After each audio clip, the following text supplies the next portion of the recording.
Constitution है, कल contract रहेगा, है ना। ठीक है, थोड़ी सी डार्क कलर ले लेते हैं, कोई आवाज नहीं करेगा। हम म्यूट कर दे रहे हैं, 1 मिनट को। हाँ, तो आज इंडियन कॉन्स्टिट्यूशन की लास्ट क्लास है इस वीक की, अगली क्लास में हम लेंगे। ठीक है, हो सकता है संडे को 2-3 घंटे क्लास ले लें, मेरे बच्चे पे सोती रहेगी, उनको टाइम रहेगा तो ले लेंगे। देखो ये वाला टॉपिक कल हम लोग किए थे, ठीक।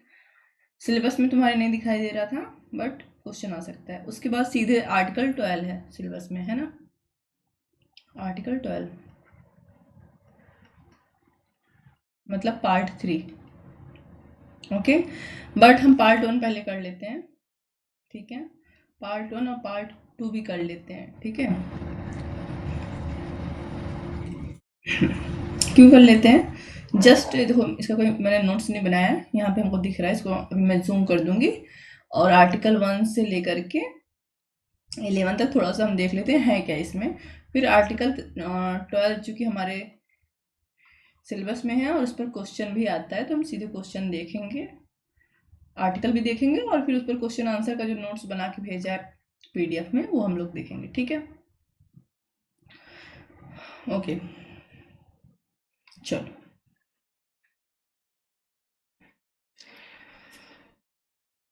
नौ, सबसे पहले पार्ट 1, क्या नाम है इसका, संघ और उसका राज्य क्षेत्र, ठीक है। सबसे पहले इंसान, अगर हम कहीं मिलने जाते हैं तो अपना नाम बताता है, संविधान लास्ट में करता है नाम, बट उसके बारे में जानते हैं, भैया यहाँ से वहाँ तक जहाँ देखो तहाँ तक हमारी ही जमीन है। तो भारत का संविधान है तो भारत पे लागू होगा, है ना। भारत का संविधान है, भारत पे लागू होगा, लेकिन उसके लिए ये तो पता होना चाहिए कि भारत कितनी दूरी में है, या कौन सा हिस्सा, कौन सी जगह भारत कहलाएगी, ठीक है। तो संघ मतलब सेंटर, जो पूरा यूनियन है, जितने राज्य हैं, उसका राज्य क्षेत्र एरिया क्या होगा, ये हम कैसे जानेंगे, तो हम देखते हैं, ठीक है। तो सबसे पहले आर्टिकल 1 संघ का नाम और राज्य क्षेत्र बताता है, ठीक है। ये बताता है भारत अर्थात इंडिया। तो कभी कभी वनडे में पॉलिटी में पूछते हैं भारत के साथ और कौन सा शब्द यूज हुआ है, या इंडिया के साथ कौन सा शब्द यूज हुआ है, ठीक है। तो याद रखना भारत और इंडिया, ठीक है। राज्यों का संघ होगा, भारत क्या है, यूनियन है, यूनियन ऑफ स्टेट, ठीक है। राज्यों का क्या है, संघ है, ठीक है। कई राज्य हैं हमारे देश में, और उनका एक संघ मिलकर भारत बनता है, इसलिए एक केंद्रीय सरकार होती है जो पूरे देश में होती है। उसके बाद हर राज्य की अपनी सरकार होती है, कुछ केंद्र शासित प्रदेश भी होते हैं, वो केंद्र के अंदर आ जाते हैं, वो अलग विषय है, इतना अंदर नहीं जाएंगे, यही सिलेबस में नहीं था बट जानना जरूरी है। फिर आर्टिकल 1-2 बोलता है राज्य और उनके राज्य क्षेत्र वे होंगे, देखो ये तो हम जानेंगे, भारत कौन है, इंडिया क्या है, यूनियन ऑफ स्टेट है, ठीक है, यूनियन ऑफ स्टेट है, ये हमने जान लिया आर्टिकल 1 के 1 में, ठीक है। इसका यूनियन ऑफ स्टेट, इस यूनियन ऑफ स्टेट का क्या नाम है, 2 नाम है, एक भारत और एक इंडिया, ठीक है। भारत अर्थात इंडिया, देखो ये हिंदी ट्रांसलेशन है ना, ये हिंदी ट्रांसलेशन है, फिर भी यहाँ पे लिखा गया है भारत अर्थात इंडिया, ठीक है। उसके बाद दूसरी बात बोल रहा है इसका राज्य क्षेत्र कितना होगा, ठीक है। तो कहाँ से हम जानेंगे, कभी हमें जानना हो कि भारत का एरिया पता लगाना है तो कहाँ से हम जानेंगे, तो इसके लिए हम पहले लेंगे आर्टिकल 1 का सब आर्टिकल 2, ठीक, ये हो गया। राज्य और उनके राज्य क्षेत्र वे होंगे, ये बताता है आर्टिकल 1 का 1-2 बताता है, आर्टिकल 1 का जो 2 पार्ट है वो बताता है कि वो क्षेत्र होंगे जो फर्स्ट शेड्यूल में विनिर्दिष्ट है, मतलब ये इंट्रो कर दे रहा है, जो फर्स्ट शेड्यूल में एरिया है, तो 7 सूचियां हैं, ठीक है, 7 अनुसूची है ना। जो सबसे पहली वाली अनुसूची है उसमें राज्य क्षेत्र बताया गया है, किसका, भारत का, और इसमें सब शामिल है। सामान्य राज्य जो हैं जैसे यूपी बिहार पूर्ण राज्य हो गए, और केंद्र शासित राज्य भी, ठीक है, और जो भी एरिया भारत का हो, ठीक है। तो फर्स्ट शेड्यूल और आर्टिकल 1 का 2, ओके, प्लस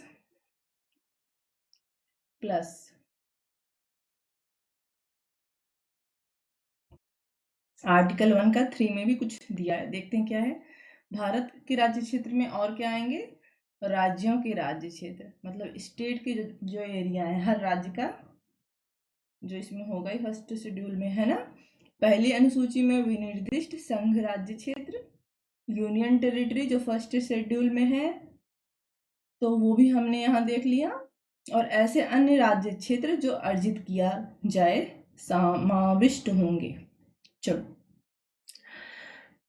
अब यहाँ तुमको शॉर्ट में हम बता दें क्या बोल रहा है आर्टिकल 1, पूरा इरेज कर दे तब बताते हैं ना। तो पार्ट 1 बात करता है संघ और उसके राज्य क्षेत्र की, ठीक है। सबसे पहले ये संघ के नाम की बात करता है आर्टिकल 1 कि 1 में, ठीक है, एक राज्यों का संघ होगा जिसको किस नाम से जाना जाएगा, भारत अर्थात इंडिया। ये दो शब्द याद रखना, ठीक है। ये रहा। अब ये राज्यों का संघ कहाँ से निर्धारित होगा, तो 2 बता रहा है कि फर्स्ट शेड्यूल में जो वर्णित है, ठीक है, पहली अनुसूची में विनिर्दिष्ट वो स्थान, ठीक है। उसके बाद थर्ड बता रहा है अन्य कौन से एरिया हो सकते हैं, तो राज्यों के पास जो राज्य क्षेत्र है ही, तो यहाँ पे आ ही गए थे, फिर से एक बार बोल दिया है, ठीक है। राज्यों के राज्य क्षेत्र, ए बी केंद्र शासित राज्य क्षेत्र, तो हमने पहले बोला कि ये सब चीजें कहाँ होंगी, फर्स्ट शेड्यूल में जरूर होंगी। अगर कोई एरिया फर्स्ट शेड्यूल में नहीं है तो वो भारत का भाग नहीं है, ठीक है। तीसरा, अन्य भाग जो भारत अर्जित करे, मान लो फॉर एग्जाम्पल कोई एरिया है जो भारत ने अर्जित किया है और उसको अभी फर्स्ट शेड्यूल में ऐड नहीं किया गया है बट ऐड किया जाएगा, तो वो भी भारत का भाग होगा। सबसे अच्छा एग्जाम्पल सिक्किम है, ठीक है, अभी हम देखेंगे उसको, ठीक है।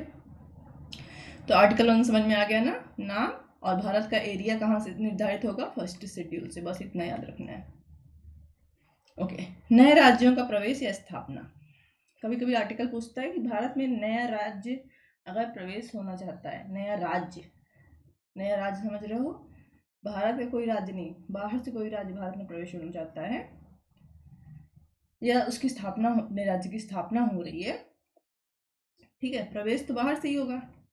नए राज्य की स्थापना है मतलब भारत में किसी नए राज्य की स्थापना हो रही है, तो इसके पावर किसके पास है, संसद के पास, ठीक है। संसद मतलब सेंट्रल गवर्नमेंट के पास। कैसे करेगी स्थापना, ये विधि द्वारा ऐसे निबंधनों और शर्तों को जो वह ठीक समझे संघ में नए राज्यों का प्रवेश या उसकी स्थापना कर सकेगी। तो शॉर्ट में यहाँ देखो कि अगर कोई भी न्यू स्टेट की बात हो रही है तो उसके बारे में सारी शक्ति किसको होगी, संसद को, ठीक है। बस ये याद रखना है वनडे के लिए, ठीक। नाउ 2 का क्या है, देखो जो हमारा सिक्किम है ना, सिक्किम भारत का भाग नहीं था, ठीक है। तो तिब्बत में देखा चाइना ने कब्जा किया, फिर सिक्किम की तरफ बढ़ रहा था, भारत ने कहा आप भारत में शामिल हो जाओ, सिक्किम से कहा, सिक्किम डरा हुआ था, ठीक है।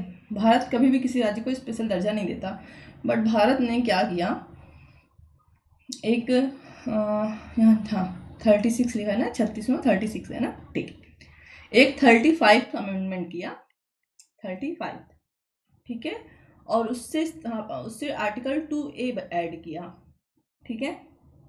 देखो आर्टिकल 2A को किस अमेंडमेंट द्वारा लाया गया था, 35, ठीक है। अभी समझना है इसको,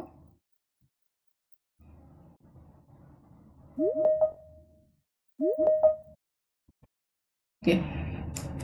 सो 35 अमेंडमेंट द्वारा इसको लाया गया था सिक्किम को, ठीक है। भारत ने कहा आइए कुछ दिन मेहमान बन के रहिए, अगर आपको अच्छा लगेगा तो भारत का हिस्सा परमानेंट बन जाइएगा, ठीक है। सिक्किम के लिए एक स्पेशल आर्टिकल जोड़ा गया, article 2A through 35th amendment, ठीक है, ओके। उस दिन सिक्किम भारत का हिस्सा रहा स्पेशल राज्य की तरह। ध्यान देखो, सहयुक्त बनाया गया है, ठीक है, भारत का हिस्सा नहीं बनाया गया। टू का के द्वारा सिक्किम को भारत संघ क्या होता है, फर्स्ट शेड्यूल प्लस सहयुक्त, मतलब एक पार्ट बनाया गया, ठीक है, एक हिस्सा बनाया गया, सहयुक्त बनाया गया कि जब तक आपका मन कहे आप रहो, अगर आपका मन नहीं करेगा तो आप छोड़ के चले जाना।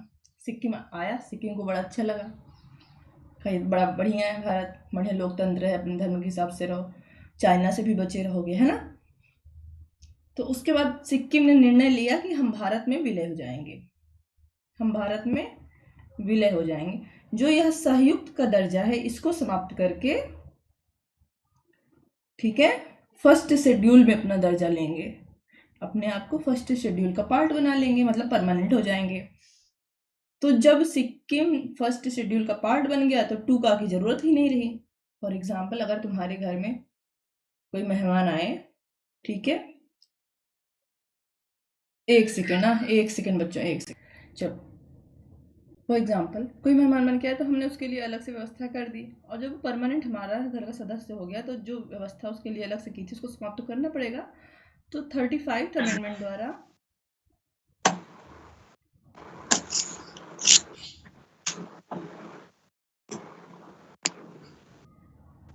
35th अमेंडमेंट द्वारा 2 को जोड़ा गया था, और 36th अमेंडमेंट द्वारा, जो कि 1975 में हुआ था, 2 को समाप्त कर दिया गया, ठीक है, क्योंकि सिक्किम परमानेंट हमारा हिस्सा बन गया है देश का ना।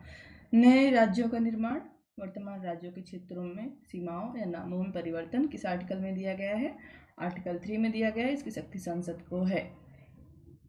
मैंने पहले बोला हमारे सिलेबस में नहीं है, फिर भी देख लेते हैं क्या बोल रहा है, हम बता दे रहे हैं। किसी नए राज्य क्षेत्र को अलग करके, फॉर एग्जाम्पल मान लो यूपी को तोड़कर 2 राज्य बनाना हो, जैसे कि यूपी को तोड़कर उत्तराखंड बनाया गया था, है ना, ओके। किसी राज्य में से उसका राज्य क्षेत्र अलग करके 2 या अधिक राज्यों का या राज्यों के भागों को मिला करके, या यूपी और बिहार में से कुछ हिस्सा लेकर कोई एक नया राज्य बनाना हो, ठीक है, अथवा किसी राज्य क्षेत्र को किसी राज्य के भाग के साथ मिलाकर एक नए राज्य का निर्माण कर सकें, या बिहार का पूरा रहने दें और यूपी का कुछ हिस्सा बिहार को दे दें, ठीक है, कुछ भी करेंगे और इस प्रकार एक नए राज्य की स्थापना कर रहे हैं, ठीक है। जब हम एक नए राज्य की स्थापना कर रहे हैं, एक तो जाहिर सी बात है किसी राज्य के क्षेत्र को बढ़ा भी रहे हैं, बढ़ा सक रहे हैं, है ना, किसी राज्य के क्षेत्र को घटा सकते हैं, तभी हम नए राज्य की स्थापना कर सकते हैं। ऐसा तो है नहीं कि दुश्मन देश के साथ कब्जा कर ले, है ना। राज्य की सीमाओं में परिवर्तन कर सकते हैं और राज्य के नाम में परिवर्तन कर सकते हैं, ठीक है। तो राज्य, नए राज्यों का निर्माण, जो हमारा परमानेंट राज्य है, जैसे यूपी है उसको तोड़कर यूपी और उत्तराखंड बन गया, एमपी था, एमपी को तोड़कर एमपी छत्तीसगढ़ बन गया। किसी राज्य की सीमा को घटा बढ़ा दिया, सीमा में परिवर्तन कर दिया, किसी राज्य का नाम ही बदल दिया। देखो यहाँ राज्य की बात हो रही है, शहर की नहीं, ठीक है। ये सारी शक्ति सेंट्रल पार्लियामेंट के पास है, ठीक है। राज्य का नाम बदला जा रहा है, ठीक है, शहरों का नाम नहीं, शहर का नाम बदलना होगा तो उस राज्य को प्राप्त होगी शक्ति, ठीक है, ओके। तो ये अक्सर पूछते हैं कि किसे इस चीज की शक्ति प्राप्त है, अगर राज्य की सीमाओं में परिवर्तन करना हो तो आर्टिकल 3 में संघ को प्राप्त है, ठीक है, ओके। आर्टिकल 4 है, थोड़ा डीपली भी है, लेकिन ये तुमको यहाँ नहीं पढ़ना है क्योंकि इसको पढ़ाने के लिए अलग से आधा घंटा चाहिए, ठीक है, इसलिए इसमें जाएंगे नहीं, सिलेबस में भी नहीं है, बट आर्टिकल 368 पढ़ेंगे तो हम लोग पढ़ेंगे, ठीक है। चल, नागरिकता, देखो आर्टिकल 2 नए राज्यों के प्रवेश की बात कर रहा था, और आर्टिकल 3 जो राज्य ऑलरेडी हैं उसी में से तोड़ मरोड़ के नया राज्य बनाना या राज्य की सीमाओं में परिवर्तन करना, नाम में परिवर्तन करना, इसकी बात कर रहा है। दोनों में शक्ति किसको है, पार्लियामेंट को, बट किस चीज़ की बात कर रहा है, इसलिए आर्टिकल अलग अलग याद रखना फॉर योर पॉलिटी। ठीक, नाउ नागरिकता पार्ट 2 में दिया हुआ है। ठीक, तो संविधान के प्रारंभ पर नागरिकता कैसे निर्धारित की गई थी, बहुत हम डीपली इसके अंदर नहीं जाएंगे, हमको हल्का समझाना, थोड़ा थोड़ा समझाएंगे बस। ठीक है, संविधान के प्रारंभ पर नागरिकता, इस संविधान के प्रारंभ पर प्रत्येक व्यक्ति जो भारत के राज्य क्षेत्र में था, ठीक है, कब, 26 जनवरी 1950 को, है ना, इसी दिन लागू हुआ था। तो इस दिन जो भी व्यक्ति भारत में था या इस दिन या इसके बाद भारत में जन्मा था, या उसका माता पिता या कोई भारत के राज्य क्षेत्र में जन्मा था, ये नॉर्मल बात हो रही, ठीक है, या इसके लागू होने के ठीक 5 वर्ष पहले, कम से कम 5 वर्ष तक भारत के राज्य क्षेत्र में मामूली तौर पर निवासी था वो व्यक्ति, ठीक है, तो वो भारत का नागरिक होगा। मान लो एक्स है, जिस दिन संविधान लागू हुआ, ठीक है, 26 जनवरी को, है ना, उस दिन को पैदा हुआ, या उस दिन उसके माता पिता पैदा हुए, या उसके ठीक 5 साल पहले से मामूली तौर पर भारत में रह रहा हो, भले वो भारत का नागरिक ना रहा हो, ठीक है, तो उसे भारत का नागरिक मान जाएगा।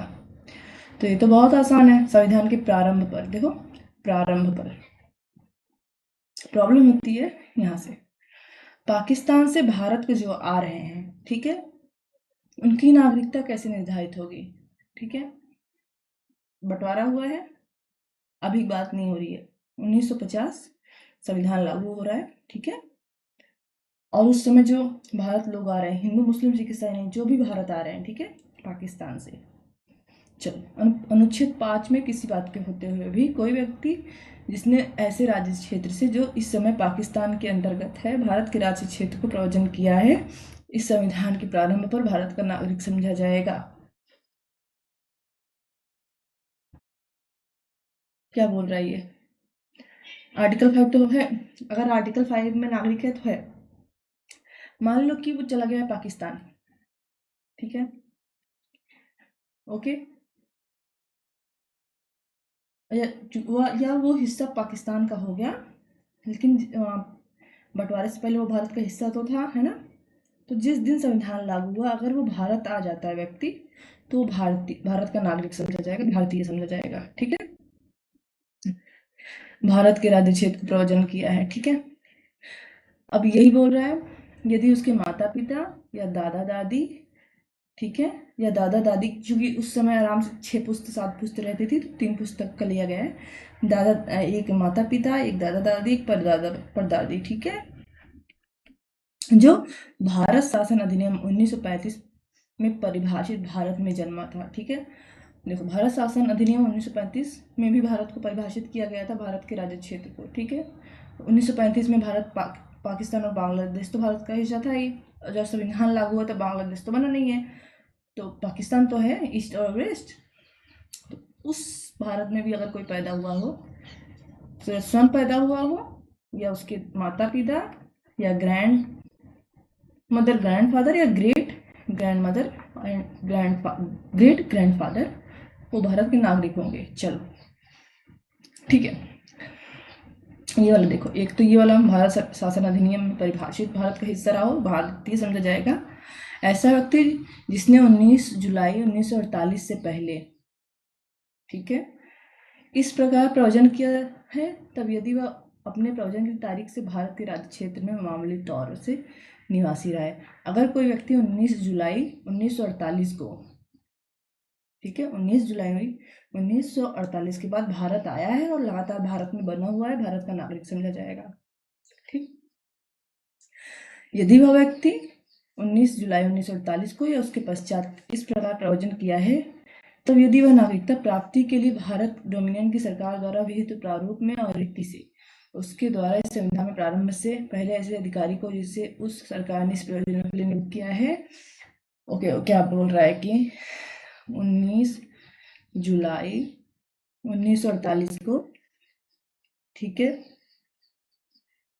भारत आ गया था, भारत का नागरिक समझा जाएगा, लेकिन अपने आप नहीं बन जाएगा, उसके लिए वो क्या, उसे कुछ काम करना पड़ेगा, एक अधिक रजिस्ट्रेशन करता है, वहां जाकर इस व्यक्ति को क्या करना पड़ेगा, रजिस्ट्रेशन कराना पड़ेगा, ठीक है। परंतु यदि कोई व्यक्ति अपने आवेदन की तारीख से ठीक पहले कम से कम 6 मास भारत के राज्य क्षेत्र में निवासी नहीं रहा है तो वह इस प्रकार रजिस्ट्रेशन नहीं कर सकता। तो क्या बोल रहे हैं कि 19 जुलाई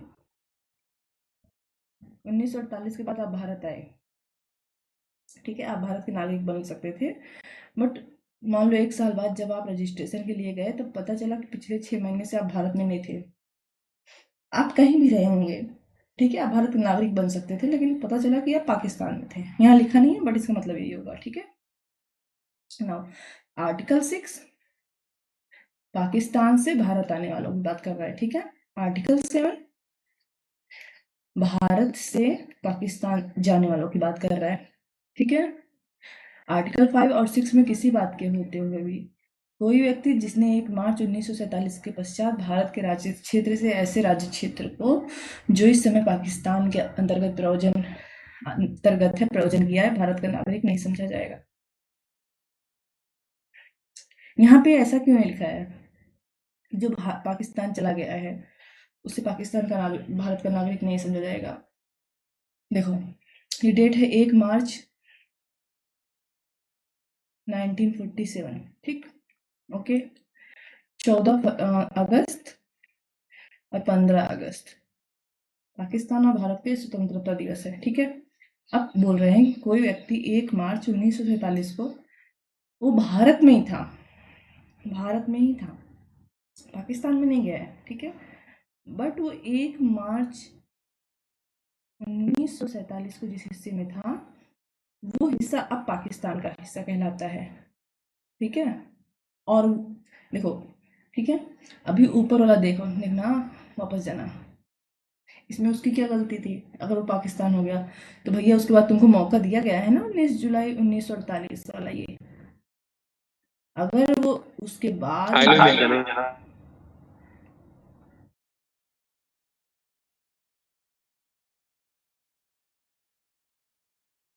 तो हम बोल रहे थे, पता नहीं क्या बोल रहे थे, हाँ 1 मार्च 1947 को वो जिस हिस्से में था वो भारत का तो हिस्सा था ही, क्योंकि बंटवारा तो 14 अगस्त से मान्य हो रहा है ना, ठीक है। लेकिन अगर वो अब भी वहां पर है तो पाकिस्तान से भारत की सॉरी उसे भारत का नागरिक नहीं समझा जाएगा। तो उसमें उसकी क्या गलती थी? इसीलिए आर्टिकल 7 से पहले आर्टिकल 6 में कहा गया है कि अगर वो 19 जुलाई 1948 तक वापस आ जाए, मतलब इस एरिया से चला आए जब पाकिस्तान का हिस्सा बन गया है, तो उसको वापस भारत की नागरिकता मिल सकती है, ठीक है। चलो भारत से बाहर रहने वाले भारतीय उद्भव के कुछ व्यक्तियों की नागरिकता के अनुसार तो कोई व्यक्ति भारत से बाहर रहता है, कौन से भारत से? भारत सरकार अधिनियम 1935 में जो भारत परिभाषित है उसमें उसके माता पिता दादा दादी कोई जन्मे रहे हों, उसके बाद वो लोग बाहर चले गए हैं, NRI समझ लो, ठीक है। भारत का नागरिक समझा जाएगा यदि वह नागरिकता प्राप्ति के लिए भारत डोमिनियन की सरकार द्वारा या भारत सरकार द्वारा विहित रूप से प्रारूप और रीति से अपने द्वारा उस देश में जहां वह तत्समय निवास कर रहा है भारत का राजनयिक या कौंसुलियर प्रारंभ पहले या उसके पश्चात आवेदन किए जाने पर राजनीतिक या dot dot dot dot dot dot dot simple सी बात है, कोई भारतीय है जिसके दादा दादी नाना नानी जो भारत में जन्मे थे, कौन से 1935 भारत शासन अधिनियम 1935 में जो भारत परिभाषित था उस भारत में जन्मे थे, तो उस भारत में पाकिस्तान भी आता था, है ना, ठीक है। अब चाहे संविधान प्रारंभ के पहले या पश्चात वो भारत से चला गया, लेकिन हाँ पाकिस्तान में नहीं है, किसी भी देश में है, ठीक है, किसी भी देश में है, अमेरिका वगैरह वगैरह, तो वहाँ का जो हमारा आयोग है वहाँ कॉन्सेप्ट या राजनयिक प्रतिनिधि से क्या कर सकता है? अपनी नागरिकता रजिस्ट्रित करवा सकता है, ठीक है, तो भारत का नागरिक बना रहेगा, ठीक है। ये याद रखना, ये बहुत अच्छे से याद रहेगा। भारत एकल नागरिकता को महत्व देता है, ठीक है। आप सिर्फ एक नागरिकता रख सकते हो। फॉर एग्जाम्पल अगर आप भारतीय हो तो आप यूपी बिहार हो तो हम यूपी को यूपी वाला, बिहार को बिहारी, तो महाराष्ट्र को मराठी कहते हैं और सबको कुछ ना कुछ कहते रहते हैं, ठीक है। लेकिन नागरिकता हमारे पास सिर्फ भारतीय है। फॉर एग्जाम्पल USA अमेरिका का ले लो, तो USA का नागरिक दोहरी नागरिकता लेता है। कहने को दोहरी है, तीरी चौरी सब होती है उसमें। देखो, यूएसए का नागरिक, यूएसए मतलब सेंट्रल गवर्नमेंट का भी लेता है, जैसे हमारा सेंट्रल क्या है, भारत है, ठीक है। संयुक्त राष्ट्र अमेरिका का भी ले लिया। फिर वहाँ का, चूंकि यूएसए यूनाइटेड स्टेट है, ठीक है, अलग अलग राज्यों से मिलकर बना हुआ है, ठीक है। तो हर व्यक्ति, हर नागरिक जिस राज्य का होगा उस राज्य की भी नागरिकता रखेगा, प्लस सेंटर की भी नागरिकता रखेगा, प्लस किसी विदेश की भी नागरिकता रख सकता है अगर वो व्यक्ति चाहे तो, जैसे कनाडा की भी रख सकता है, ठीक है। सो सिंपल, ठीक है। बट भारत में ये लागू नहीं होता। अगर ये अमेरिकी व्यक्ति है, ठीक है, अमेरिका का नागरिक है और ये सोच रहा है कि अमेरिका का तो मैंने लिया है, स्टेट का भी मिलेगा ही उसका, ठीक है, मैं भारत की भी नागरिकता ले लूँ तो नहीं मिलेगा। अगर आपने किसी और जगह की नागरिकता ली तो भारत की नागरिकता आपकी समाप्त हो जाएगी, ठीक है। भारत एकल नागरिकता पर चलता है। अक्षय कुमार का नाम सुना है? पहले कनाडा के नागरिक थे, ठीक है, अब भारतीय वापस हो गए, ठीक है।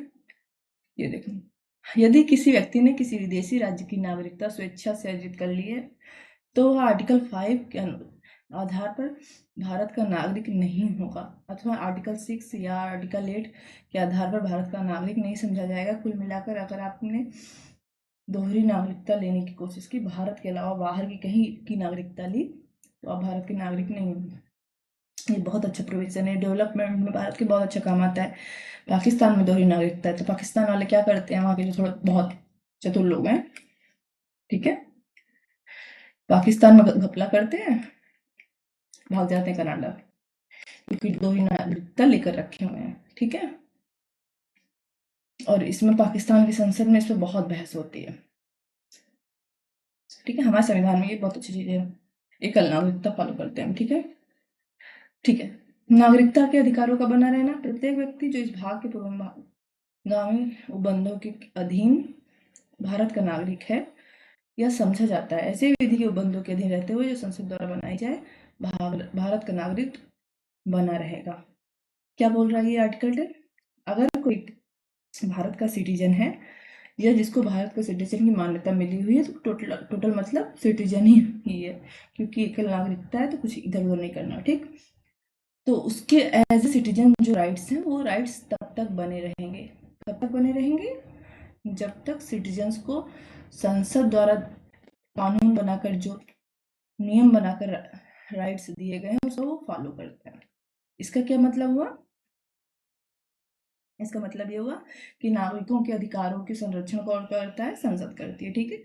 अगर आप नागरिक हो तो आपके नागरिकों वाले अधिकार, आप चाहे जहाँ रहो, विदेश में रहो, कहीं पर भी रहो, एज ए सिटीजन बने रहेंगे, ठीक है। ऐसे इसी आधार पर देखो, राज्य का काम है अपनी जनता की सुरक्षा करना, है ना। इसी आधार पर जब भारत के नागरिक विदेशों में कहीं फंसते हैं तो अपने नागरिकों की सुरक्षा के लिए ऑपरेशन में एक दूर पता नहीं कौन कौन सा है ना, बहुत सारे सरकार वो चलाती है ऑपरेशन, ठीक है, ठीक है। तो नागरिकता संबंधित कानून कौन बना सकता है? संसद बना सकती है। आर्टिकल 11, इस भाग के पुरोगामी बंधु की कोई बात नागरिकता के अर्जन और समाप्ति के तथा नागरिकता के संबंधित अन्य सभी विषयों के संबंध में बंद करने की शक्ति, संसद की शक्ति का अल्पीकरण नहीं करेगी। तो आर्टिकल 10 कह रहा था कि अगर आप नागरिक हो और संसद के बनाए कानूनों को फॉलो कर रहे हो, ठीक है, एज ए सिटीजन्स के लिए, तो आपके नागरिकता वाले राइट्स हमेशा सुरक्षित रहेंगे। आर्टिकल 11 कहता है नागरिकता संबंधी सारे कानून कौन बनाएगा? तो पार्लियामेंट मतलब संसद बनाएगी। ये था हमारा आर्टिकल 1 to 11, ठीक है। ये सिलेबस में नहीं दिखा और इससे तुम्हारे एलएलबी में क्वेश्चन नहीं आएगा, एलएलएम के एंट्रेंस पॉलिटी वगैरह में जहां दिखे, ठीक है। काफी टाइम ले लिया हमने इसमें, चलो अब हम अपने क्वेश्चन आंसर पे चलते हैं। तो ओके, पार्ट 3 फंडामेंटल राइट, इसके बाद तुम्हारा पार्ट 4 आएगा और उसके बाद तुम्हारा कॉन्स्टिट्यूशन समाप्त, है ना। इतनी जल्दी नहीं समाप्त होने वाला, उसके बाद फर्स्ट सेमेस्टर का, फिर सेकंड सेमेस्टर में फंडामेंटल राइट। अच्छे से टाइम लेकर इसको हम पढ़ेंगे, अब डायरेक्ट से ही पढ़ेंगे, ठीक है। बीच बीच में हम नोट्स बना के देंगे, ठीक। फंडामेंटल राइट, तो फंडामेंटल राइट पढ़ने